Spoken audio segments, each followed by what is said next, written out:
ಕುಣಿಯಲಾರದೊಳಗೆ ನೆಲ ಡೊಂಕು ಅಂದಂಗೆ ಇವ್ರಿಗೆ ಕುಣಿಯೋಕ್ಕೆ ಆಗ್ತಾ ಇಲ್ಲ. ಅದಕ್ಕೆ ನೆಲವನ್ನು ತೋರಿಸ್ತಾ ಇದ್ದಾರೆ. ಇದು ಭಾಳ ತಪ್ಪು ಮಾಡ್ತಾ ಇದ್ದೀರಿ.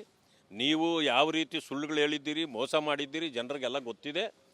ನಿಮ್ಮ ವಿರುದ್ಧವಾಗಿ ಜನಾಕ್ರೋಶ ಇಡೀ ರಾಜ್ಯದಲ್ಲಿ ಪ್ರಾರಂಭ ಆಗಿದೆ.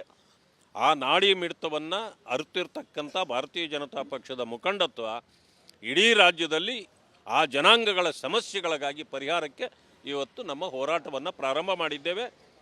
ಯಾವಾಗಲೂ ಸರ್ಕಾರ ವರ್ಷ ಇದೆ ಚುನಾವಣೆಗೆ ಹೋಗಲಿಕ್ಕೆ ಅಂತಂದಾಗ ಅವರಿಗೆ ಒಂದು ಕ್ಲೂ ಸಿಗುತ್ತೆ. ಈ ಸಾರಿ ಮತ್ತೇನೂ ನಾವು ಅಧಿಕಾರಕ್ಕೆ ಬರಬಹುದು, ಆ ಭರವಸೆ ಬರುತ್ತೆ. ಅಥವಾ ಒಂದು ಸಮಯ ಇಲ್ಲ ನಾವು ಸರಿಯಾಗಿ ನಡ್ಕೊಂಡಿಲ್ಲ, ಈ ಸಾರಿ ನಮ್ಮ ಸರ್ಕಾರ ಬರೋದಿಲ್ಲ ಅನ್ನೋ ತೀರ್ಮಾನವೂ ಬರುತ್ತೆ. ಈಗ ಇನ್ನೂ 3 ವರ್ಷ ಇದೆ ಚುನಾವಣೆಗೆ, ಆಗಲೇ ಇವ್ರಿಗೊಂದು ಕ್ಲೂ ಸಿಕ್ಕಿದೆ. ಏನಂದರೆ ಮುಂದಿನ ಸರ್ಕಾರ ನಮ್ಮದಲ್ಲ, ಅದರಿಂದಾಗಿ ಯಾರ ಮಾತು ಕೇಳೋದು ಬೇಕಾಗಿಲ್ಲ.